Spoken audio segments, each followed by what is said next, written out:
experience is always limited. Right?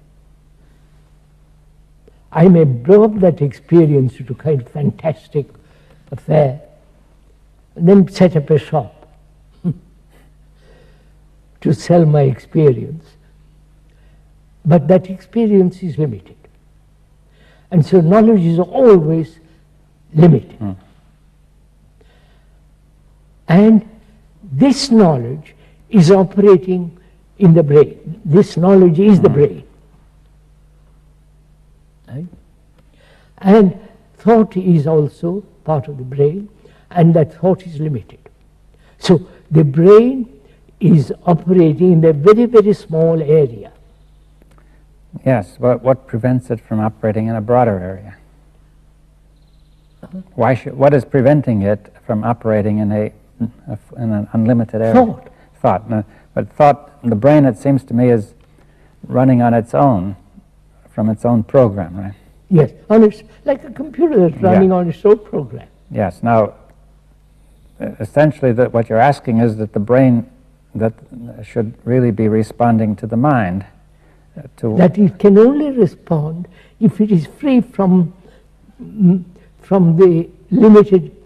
thought which is limited. Yes, so the program does not dominate it. You see, we are going to still need that program. Of course, we need for many things, yes, but the intelligence, which is intelligence from the mind then? Yes, intelligence is the mind. Yes, the mind. Because now that comes into, we must go into something else. Because compassion is related to intelligence. There is no intelligence without compassion. And compassion can only be when there is love, which is completely free from all remembrances, personal jealousies and all that kind of thing. Now, is all that compassion, love, also of the mind? Of the mind. And you cannot be compassionate if you are attached to any particular experience or any particular ideal.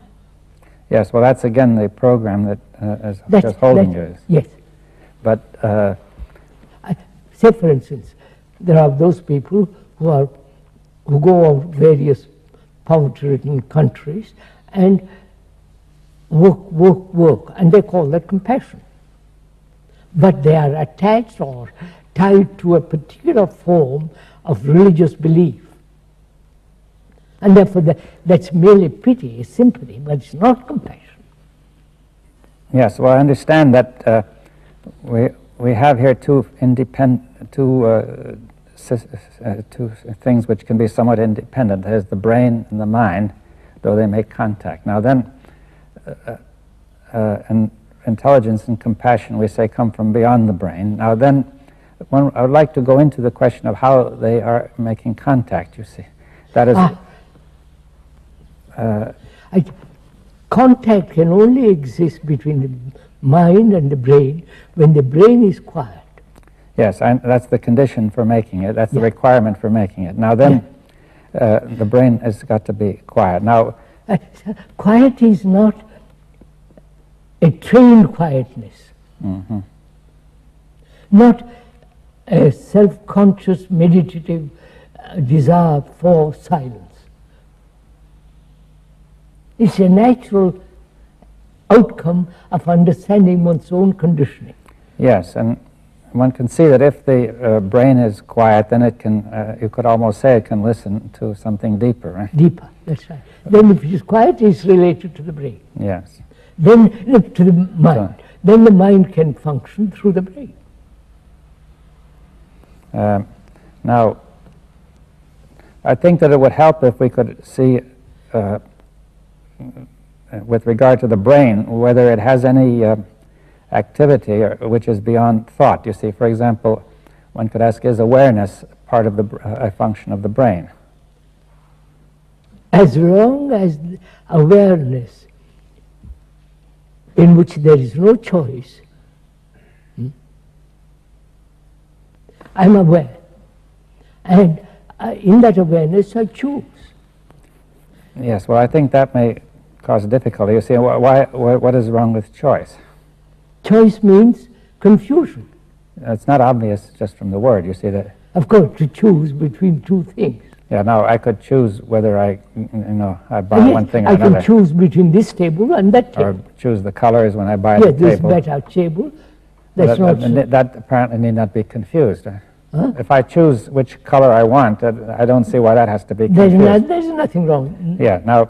There's no confusion there. But the choice about the psyche, it seems to me, is where the confusion is. We are talking about the psyche. Yeah, one tends to, the language tends to carry you away, you see. Yes. And we are talking of the psyche that chooses. Yes, that chooses to become, really. Yes, chooses to become, and also choice exists where there is confusion.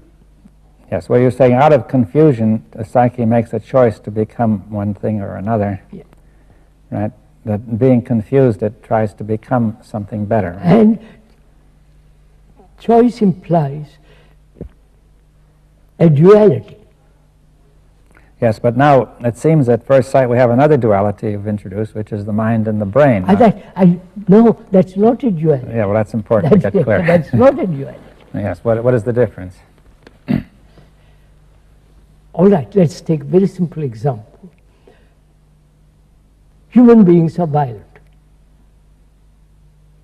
And this has been, non-violence has been projected by thought. And that is the duality, the fact and the non-fact. Well, you're saying there's a duality between a fact and some mere projection which the mind makes. The ideal and the fact. Yes, and the ideal is unreal and the fact is real. That's it, the ideal is not actual. Yes, that's it, not actual. Now what that, and you say the division of those two you call duality, but why do you give it that name? Yeah. Because they're divided.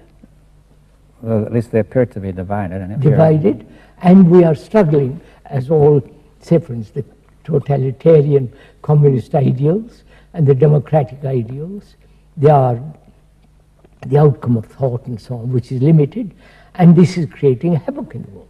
Yes, so there's a division which has been brought in, but I think we were discussing in terms of dividing something which cannot be divided, right? We're trying to divide the psyche. Right? Violence cannot be divided into non-violence.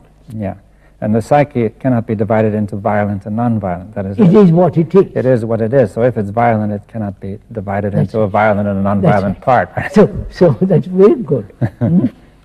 So can we remain with what is, not with what should be, what must be, and invent ideals and all the rest of it?